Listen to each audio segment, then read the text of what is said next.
Hey guys, Rob here with McDojoLife, and today's McDojoNews is going to get real political, so if you're not comfortable with that, I suggest you don't watch the rest of the video. Let's check out this clip, and then let's discuss. Congress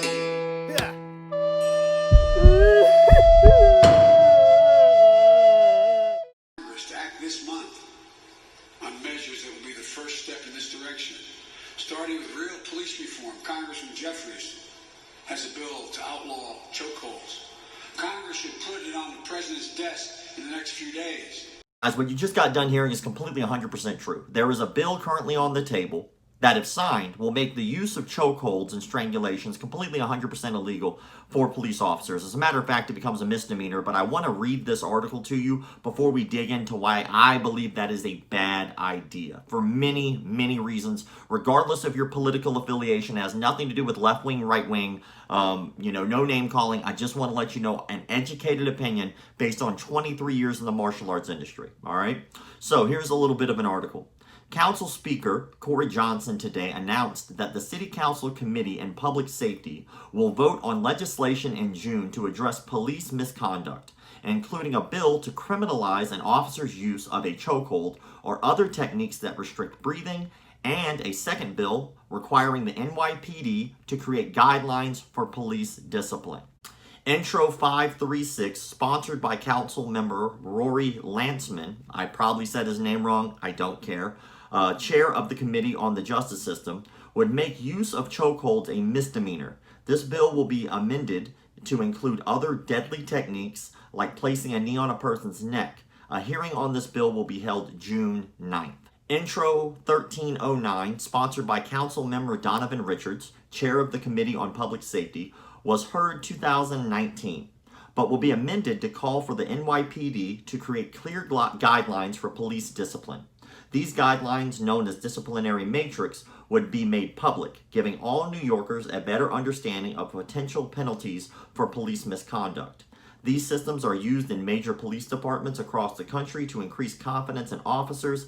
It's time for NYPD to adopt its own. The council will also vote on 3 resolutions. Resolution 750 by Public Advocate Jermaine Williams, I'm sorry if I messed up the name, supports state legislation that would repeal the law that currently shields police officers' disciplinary record from being released to the public, commonly known as 50A. Pre-considered resolution by Council Member Carlina Riviera calls on Congress to pass legislation introduced by Representative Hakeem Jeffries that would make the use of a chokehold by a police officer unlawful under federal civil law. Finally, the Council will vote on Resolution 27, sponsored by Council Member Fernando Cabrera, which would call on the state to ban chokeholds and create the crime of strangulation in the first degree. Would criminalize the use of a chokehold when a person disregards a ban on the practice of their employer. Let's talk about why I think this is a bad idea. I want to read this part to you one more time just so you can kind of understand how broad this particular legislation will go. Including a bill to criminalize an officer's use of a chokehold, or, this is the important part of that bill, or other techniques that restrict breathing. Now, if you've ever done any training whatsoever in your life, you will understand that almost every dominant position that you get in can restrict someone's breathing if you apply pressure. Side control. I get my arm under their head, I get my arm under their other arm, I grab one with a gable grip, I can create shoulder pressure, often known as a Von Flew choke, in which I can choke somebody with my shoulder. Usually not even used as an aggressive tactic. 9 times out of 10, it's when you shoot in to grab somebody to take them down. They grab a hold of your head, which could create a guillotine choke if they knew what they were doing. You get to a side control position in which you can breathe clearly. You apply the Von Flew choke normally just to get out of those particular positions to allow the person to let go of your head so you can move to a more dominant position. So let's say we go down that path, right? Okay, I got my head out of the headlock by creating a Von Flew choke. Now let's move to the next position. Mount, a basic mount. I can restrict someone's breathing by applying pressure with my hips. I've had plenty of guys get on top of me before and make me want to tap because of just the pressure that they applied. Not even close to being around my neck. Just by applying downward pressure with their hips in a dominant position, they've restricted my ability to breathe. Also, Back mount, you can do the exact same thing. Getting your hooks in, if the person's belly down, you can start applying pressure and squeezing the life out of somebody, making it very difficult to breathe. Knee on belly position. I get the person down, I put my knee on their sternum, my weight starts to come down onto their chest, making it difficult for them to breathe. So north-south position. I get to a north-south position. I hold on to them. I start applying downward pressure to make sure I can control them. It's going to also restrict their breathing. Almost every dominant position there is will restrict the ability for the other person to breathe. So basically, by this law, absolutely any one of those things is now illegal for police officers to do. To me, that seems asinine. It seems like one of those things in which we need reform, and this is a knee-jerk reaction because it sounds good. It's not. It doesn't make any fucking sense, and it kills me. Now, I'm not left or right. I just kind of look at this and I'm going, that sounds like a very uneducated opinion to me. It sounds like people who don't know anything about martial arts are trying to restrict a martial arts technique in which police officers can use to dominate a position so somebody does not get hurt. And as a matter of fact, some counties have even restricted police officers from getting outside education. So the only education they're allowed to have in hand-to-hand tactics is inside the police force or at the academy that might be substandard training.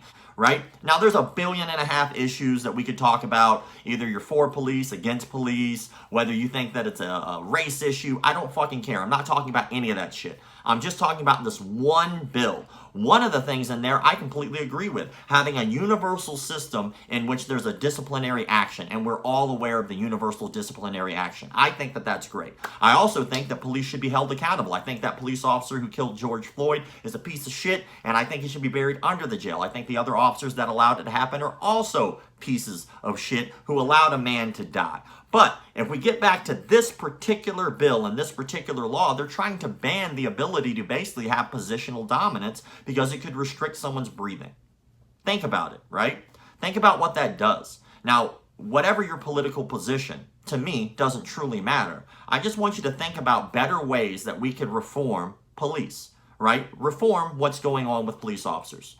One, I wouldn't say less education. I'd say they need to be more educated. Police officers that go through their basic training in the academy, it's a fucking joke. And it's usually county by county and whether or not that they actually get the education that they deserve. County by county. I've seen some counties that do a great job, and I've seen some counties who hire Uncle Steve because he has a black belt in some random martial art that doesn't make any goddamn sense and doesn't work. Right? Another thing, I believe that police officers should have quarterly psychiatric evaluations so that way if they went into the job as one person, they didn't see some shit that fucked them up and turned them into a completely different person, right? All of these things need to be monitored and regulated. Does there need to be reform? Yes, 100% so. But that particular bill is fucking dumb. And all it does is restrict police officers' ability to actually do their job more safely.